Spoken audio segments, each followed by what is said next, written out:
ball, so any type of mobility ball, lacrosse ball, even a golf ball. It's mainly just to give you some tactile feedback in keeping certain positions.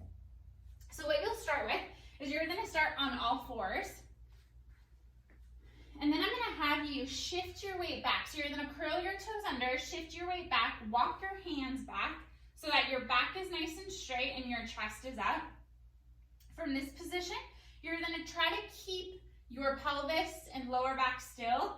As you go into, think of like a cat camel, right? We're trying to get a little bit of spinal segmentation, but we're focusing on that mid back. So where your shoulder blades are, just a little bit below, touch of the lower rib cage.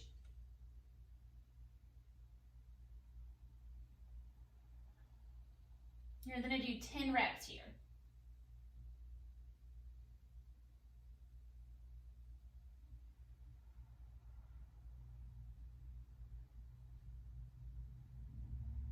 Then walk your hands to an all fours position. Knees are going to be directly under the hips and hands will be under the shoulders. So you're going to first start by pushing into the ground. So you're going into what's called protraction of your shoulder blades. Then you're going to start by disassociating. So you're going to start in a completely curled up position. So I want to take your upper back and neck out of it. And then you're going to untuck from your pelvis and your lower back, and then you're gonna tuck under. So you're just moving your pelvis and your lumbar spine. You've got 10 more here.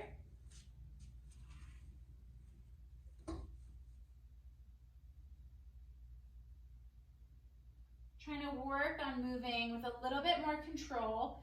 Feel the motion from the pelvis, disassociating and then starting to through that lumbar spine. So we're trying to create a little bit of awareness there.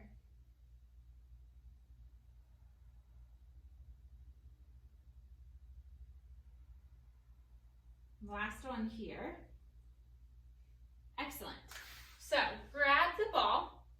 We're going to place this underneath, behind your right knee.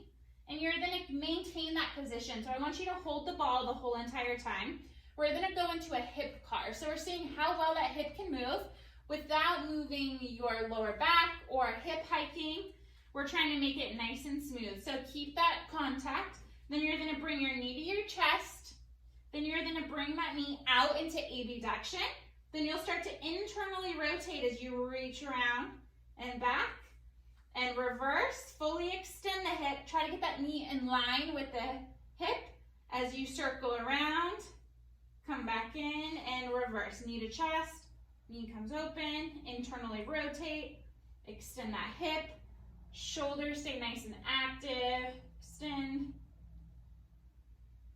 We got one more here. Knee to chest, knee comes out, internally rotate.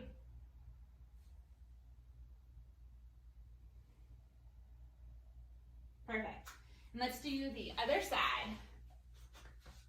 So on this side, really think about that opposite arm now. The tendency is wanting to compensate by bending the elbows. So try to stay nice and firm here. Pack that tension, actively engage those arms. So push the ground away from you. And then you're gonna bring your knee to your chest. Knee comes out into abduction, internally rotate.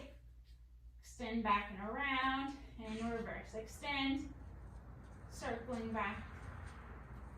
Trying to see how well that hip can move without your lumbar spine or hip hiking. We're moving that femur or your thigh in the hip socket. We got one more.